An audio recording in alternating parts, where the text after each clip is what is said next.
원리로 이해하는 양쌤의 중학교 과학인강. 5. 액체와 기체는 서로 변할 수 있어.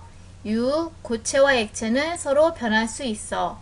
7. 고체와 기체는 서로 변할 수 있어를 공부해 보도록 하겠습니다. 우리 주변에 있는 대부분의 물질은 고체, 액체, 기체 상태로 존재해요. 그래서 물질의 세 가지 상태인 고체, 액체, 기체의 특징에 대해서 비교해 보도록 하겠습니다. 자, 우선 고체부터 알아보면 고체는 단단하잖아요. 그래서 모양이 변하지 않고 일정하죠.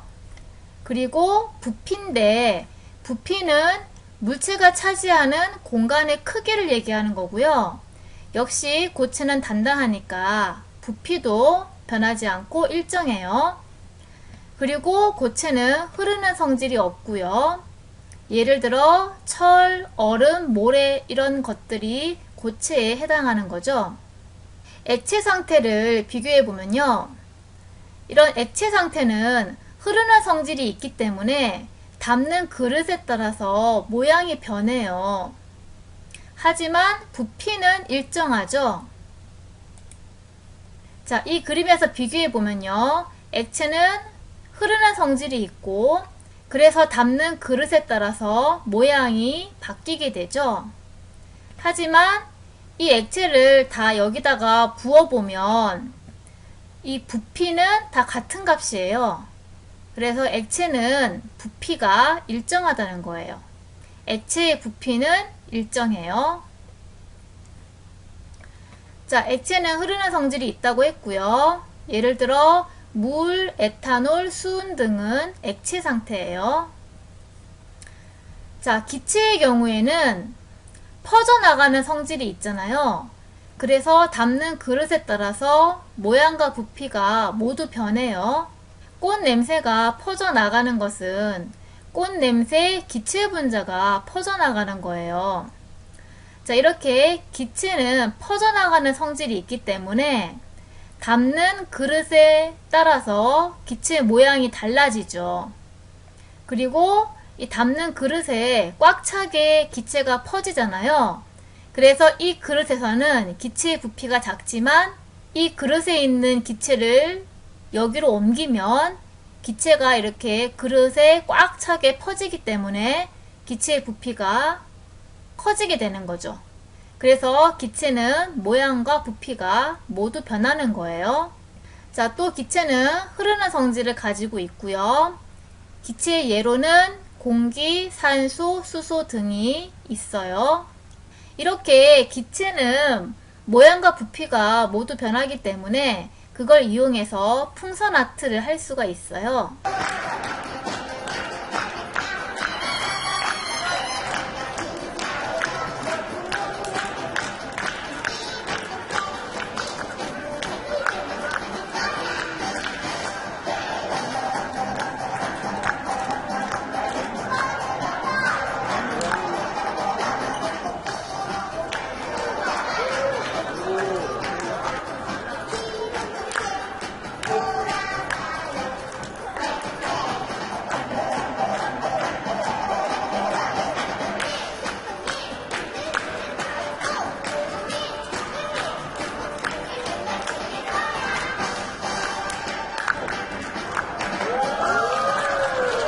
고무풍선 속에는 공기인 기체가 들어있고 이 기체는 모양이 바뀌기 때문에 이렇게 여러가지 모양의 풍선을 만들 수가 있는 거예요. 물질은 한 가지 상태로만 존재하는 것이 아니라 다른 상태로 변할 수가 있는데 물질의 상태가 변하는 것을 상태 변화, 그러니까 상태가 변하니까 상태 변화라고 얘기를 하는 거예요. 고체, 액체, 기체. 물질의 세 가지 상태는 열과 압력에 의해 변합니다.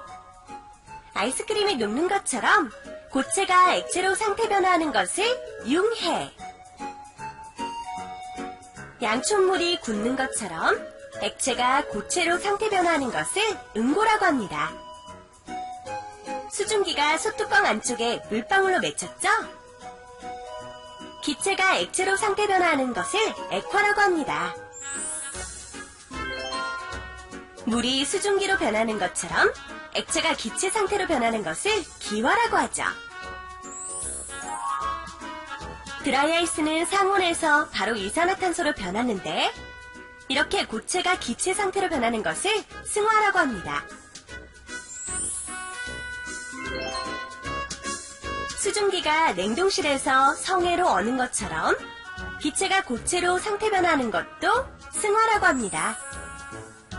자, 그럼 물의 상태 변화 실험을 해서 상태 변화할 때 어떤 특징이 있는지 알아보도록 할게요.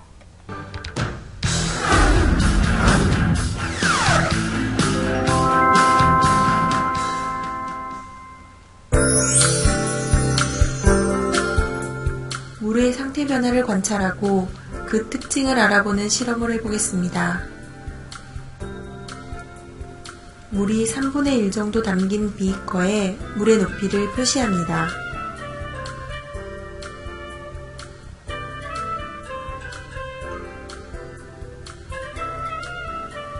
물이 끓기 시작하면 자, 여기에 기포가 생기는 걸 볼 수 있는데 기포는 기체고요. 지금 물이 기체가 된 상태니까 이 기체는 수증기가 되겠죠?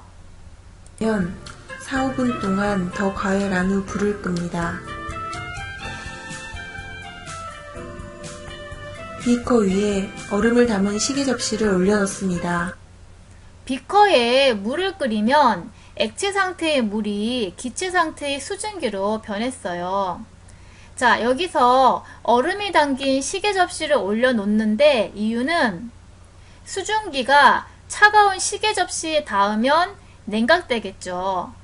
수증기를 냉각시키기 위해서 얼음이 담긴 시계 접시를 올려놓은 거예요.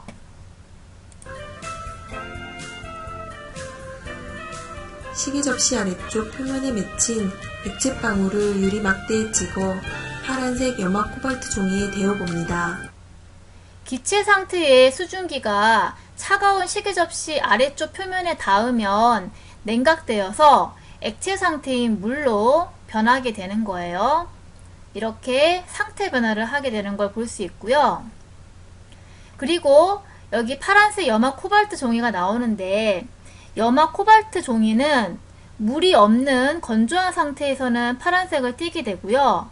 물을 흡수하게 되면 붉은색으로 변하는 성질을 가지고 있어요.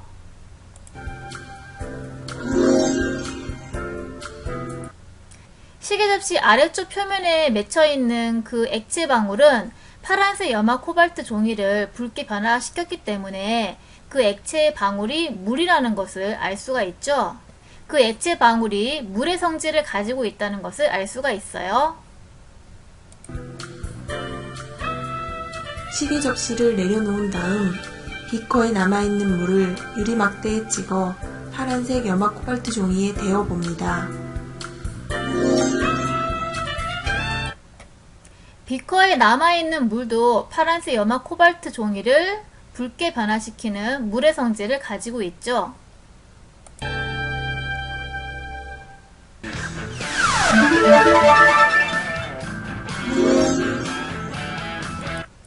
자, 이렇게 가열했을 때 액체 상태의 물이 기체 상태의 수증기가 되었고 기체 상태의 수증기가 다시 차가운 시계 접시에 닿으면 액체 상태인 물이 되었는데 그때 그 물은 염화 코발트 종이의 색깔을 붉은색으로 변화시켰어요. 그리고 그냥 비커에 담겨있는 물도 염화 코발트 종이의 색깔을 붉은색으로 이렇게 변화를 시켰죠. 이렇게 상태 변화가 일어나더라도 그 물질이 가지고 있는 성질은 변하지 않는다는 것을 실험을 통해 알 수 있어요. 자, 그러면 학습지를 정리해 볼게요. 물질의 상태가 고체, 액체, 기체로 서로 변하는 현상을 물질의 상태 변화라고 얘기를 하고요. 상태 변화가 되는 원인은 온도와 압력이 변하기 때문인데 주로 온도에 의해서 상태가 변하게 되는 거예요. 그래서 여기 나오는 내용은 온도에 의해서 상태가 변하는 거에 대해서 공부를 하는 거예요. 자, 두 번째 보면 상태 변화의 종류와 예들이 나와 있는데 하나씩 살펴볼게요. 이 그림하고 같이 표를 같이 볼게요.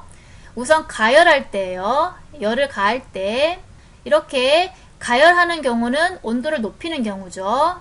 고체를 가열하면 액체가 되죠. 이렇게 고체를 가열하면 액체로 녹잖아요. 고체가 액체로 되는 상태 변화를 융해라고 하는 거예요. 이게 녹을 융해 풀어질 해. 그쵸? 녹아서 풀어진다. 그래서 융해라고 하는 거고요. 액체를 가열하면 기체가 되잖아요. 이것을 기화라고 해요. 기체가 될 화, 기체가 된다 해서 기화라고 하는 거예요. 그리고 고체를 가열하면 바로 기체가 될 수도 있는데 이런 상태 변화를 승화라고 하는 거예요. 그래서 가열할 때 융해, 기화, 승화 세 가지의 상태 변화를 할 수가 있고요. 반대로 냉각할 때를 볼게요. 온도를 낮출 때 액체의 온도를 낮추게 되면 고체로 얼잖아요. 이 상태 변화를 응고라고 해요. 엉길 응에 굳을고 엉겨 굳는다. 그래서 응고라고 하고요. 기체를 냉각하면 액체가 되는데 이것을 액화라고 해요. 액체가 된다 해서 액화라고 하고요. 또 기체를 냉각하면 고체가 되는데 이 상태 변화를 승화라고 해요. 고체가 기체로 되거나 기체가 고체로 되는 것은 둘 다 똑같이 승화라고 상태 변화의 이름을 불러주는 거예요. 자, 그러면 상태 변화의 종류는 다 알아봤고요. 각 상태 변화의 예를 살펴보도록 할게요. 자, 우선은 고체를 가열해서 액체가 되는 융의 예로 버터를 가열하면 녹는다. 처마 밑에 매달린 고드름이 녹는다. 두 가지를 볼 수 있는데요. 보다시피 고체 버터를 가열하면 녹는 걸 볼 수 있어요. 이때 고체가 액체로 융해되는 걸 볼 수 있는 예가 되겠어요. 처마 밑에 고드름이 달려 있는데요. 자, 고드름은 어떻게 생기냐면 고체 상태의 눈이 녹아서 물이 되어요. 그 물이 처마 끝으로 흘러서 떨어져요. 그러는 사이에 얼어서 고드름이 되는 거예요. 자, 그러다가 날씨가 따뜻해지면 고드름이 다시 녹겠죠. 자, 이때 우리가 보고자 하는 거는 처마 밑에 매달린 고드름이 녹는다는 건데 이 얼음인 고체가 녹아서 물인 액체가 되는 거니까 고체에서 액체로 융해되어지는 예를 볼 수가 있죠. 자, 이번에는 액체를 냉각하면 고체로 응고되는데 그 예로 볼 수 있는 게 냉동실에 넣은 물이 언다. 고깃국이 식으면 기름이 하얗게 굳는다. 이 두 가지 예를 볼게요. 물을 냉동실에 넣으면 얼음이 되죠? 이렇게 액체인 물이 고체로 응고되어지는 상태 변화의 예가 되고요. 고깃국이 식으면 기름이 하얗게 굳는 걸 볼 수 있어요. 이렇게 액체 상태의 기름이 고체로 응고되는 상태 변화를 또 볼 수 있죠. 달콤한 솜사탕에서 융해와 응고를 찾아볼 수가 있어요.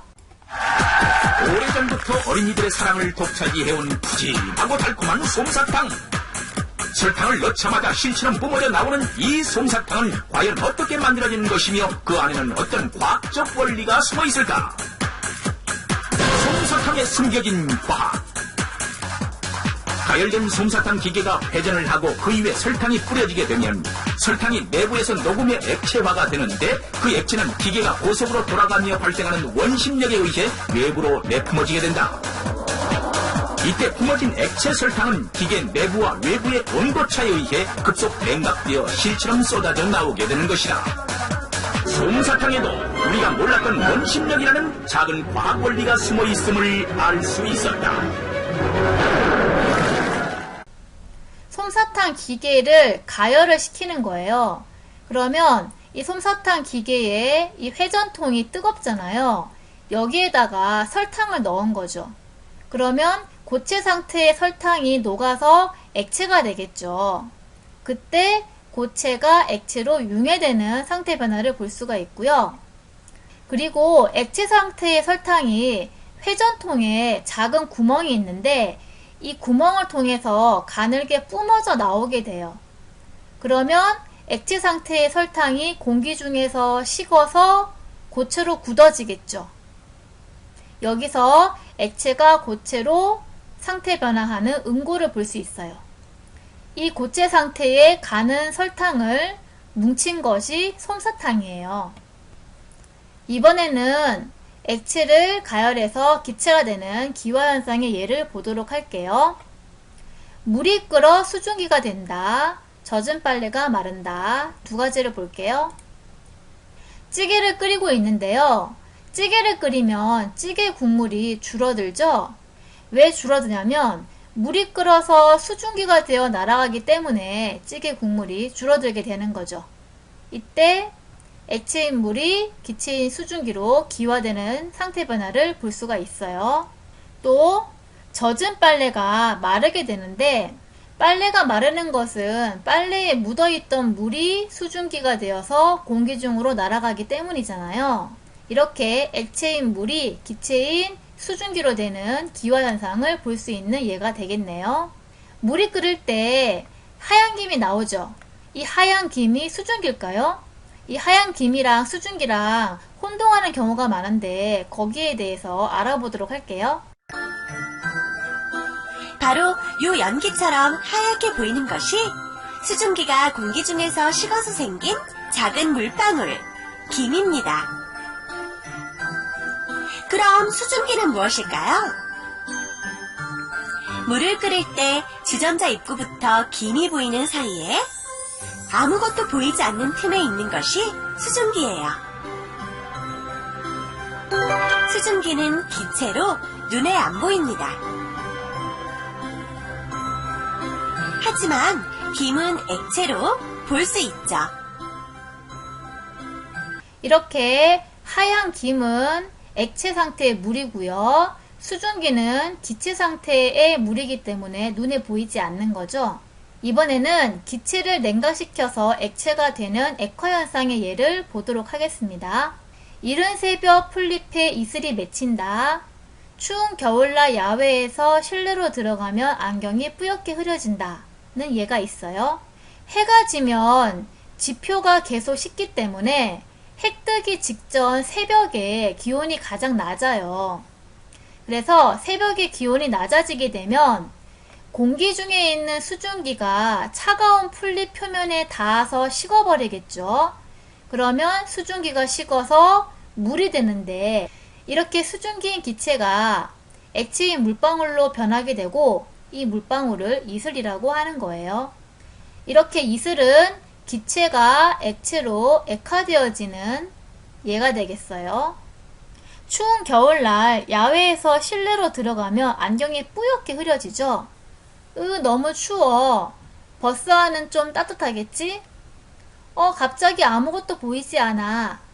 조금만 기다려봐. 다시 보일 거야. 이렇게 추운 겨울날 안경을 쓴 채로 야외에서 따뜻한 실내로 들어가면 안경에 뿌옇게 김이 서려서 앞이 보이지 않게 되잖아요.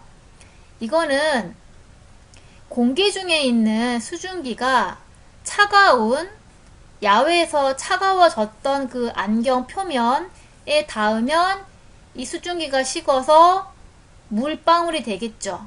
그래서 그 물방울 때문에 뿌옇게 흐려지는 거고요.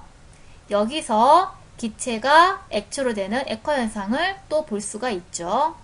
비슷하게 라면을 먹을 때에도 안경에 하얗게 김이 서리잖아요. 이것도 라면에서 나오는 그 뜨거운 수증기가 차가운 안경 표면에 닿으면 식어서 물방울이 되어서 김이 서리는 거예요. 이렇게 기체에서 액체로 변하는 액화현상의 예를 또 볼 수가 있었죠. 이번에는 고체를 가열해서 기체가 되는 승화현상의 예를 볼 건데요. 드라이 아이스의 크기가 점점 작아진다. 옷장 속의 나프탈렌이 작아진다. 이런 예가 있어요. 와, 아이스크림이다. 그런데 이건 뭐예요? 아이스크림이 녹지 않게 해주는 드라이 아이스야. 드라이 아이스가 사라졌어요.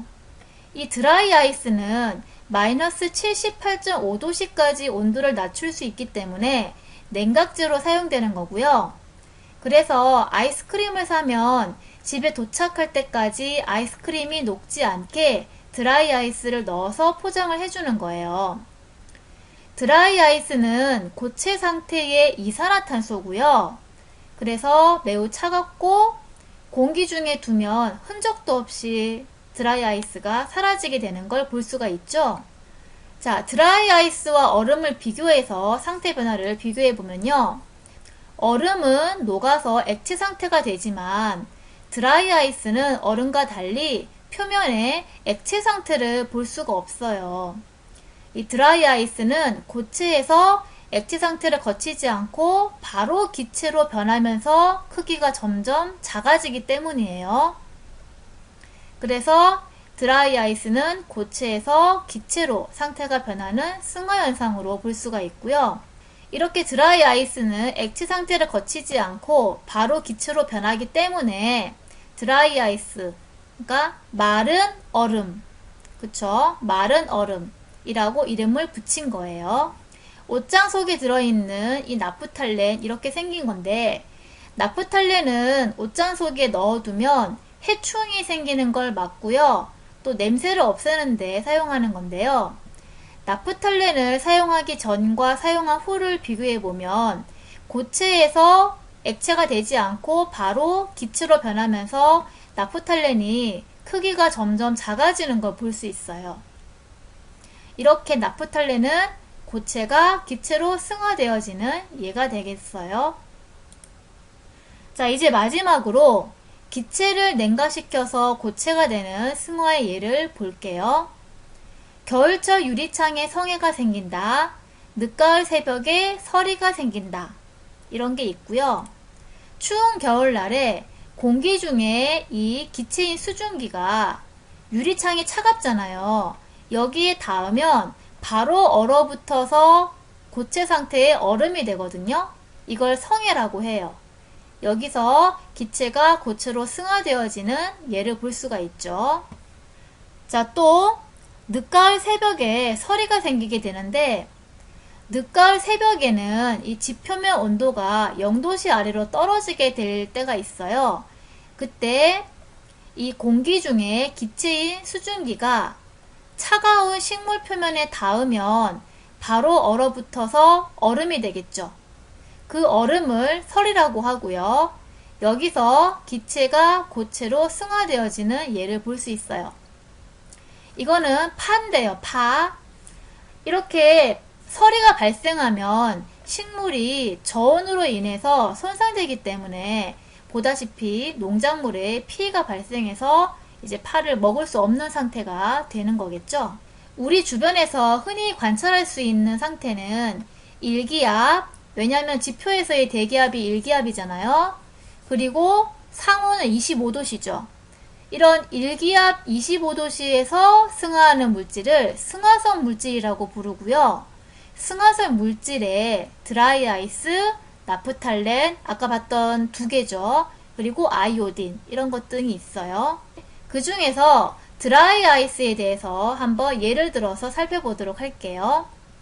이것은 이산화탄소의 상평형 그림이라고 하는 건데요. 여기 보면 가로축이 온도고 세로축이 압력인데, 이 온도와 압력에서는 이산화탄소가 고체 상태로 존재하고요. 그걸 드라이 아이스라고 부르고요. 이 온도와 압력에서는 이산화탄소가 액체 상태로 존재해요. 그리고 이 온도와 압력에서는 이산화탄소가 기체 상태로 존재하는 거예요. 그때 우리 주변에서 흔히 관찰할 수 있는 지표가 일기압이잖아요. 일기압 상태에서 온도가 낮으면 이산화탄소는 고체 상태로 존재하게 되는데, 이 드라이 아이스의 온도를 높여주게 되면 액체를 거치지 않고 바로 기체 상태의 이산화탄소가 되는 걸 볼 수가 있죠. 그래서 드라이 아이스는 일기압에서 고체가 기체로 바로 승화하는 승화성 물질인 거예요. 하지만 승화성 물질도 이 삼중정보다 높은 압력에 있을 때에는 이 고체의 이산화탄소를 가열하면 액체 이산화탄소를 거쳐서 기체 이산화탄소로 상태가 변하게 돼요. 이렇게 승화성 물질도 압력이 높아지게 되면 액체 상태로 존재할 수 있다는 거예요. 자, 그러면 승화성 물질에 대해서 영상으로 확인해 볼게요.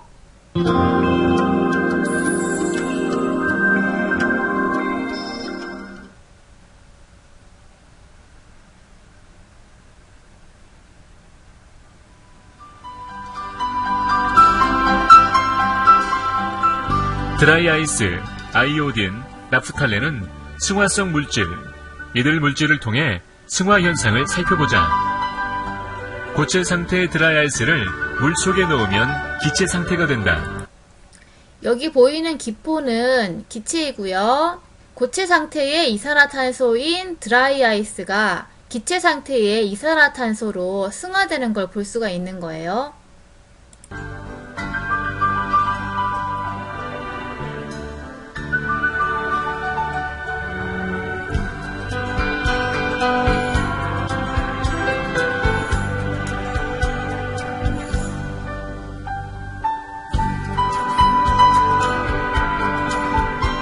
고체 상태 나프탈렌을 액체 속에 넣으면 녹으면서 기포가 발생한다. 이를 통해 고체가 바로 기체로 변함을 알 수 있다. 마찬가지로 고체 상태의 나프탈렌이 이 기포, 기체죠. 기체 상태의 나프탈렌으로 승화되는 걸 볼 수 있죠.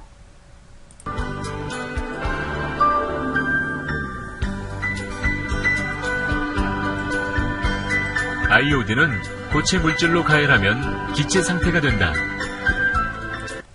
지금 고체 아이오딘이 기체로 승화되는 걸 볼 수 있고요. 기체 상태의 아이오딘을 다시 냉각시키면 고체 물질이 생성된다. 이거는 찬물이 담긴 둥근 바닥 플라스크고요. 기체 상태의 아이오딘이 차가운 둥근 바닥 플라스크 표면에 닿으면 냉각되어서 고체로 승화하게 되는 거예요.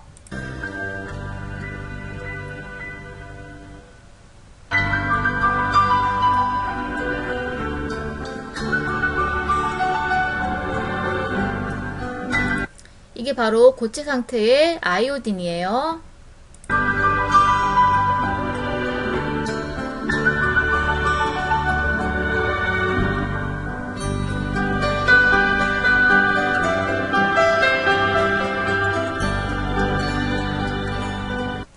아이오딘 승화 실험을 방금 봤는데 좀 더 자세하게 볼게요. 아이오딘은 요오드라고도 하는데요. 이 요오드는 빨간약이라고 해서 소독약으로 사용하는 물질이잖아요. 이걸 아이오딘이라고 하는 거고요. 이 아이오딘 고체를 가열하게 되면 이 고체가 아이오딘 기체로 바로 승화했고요.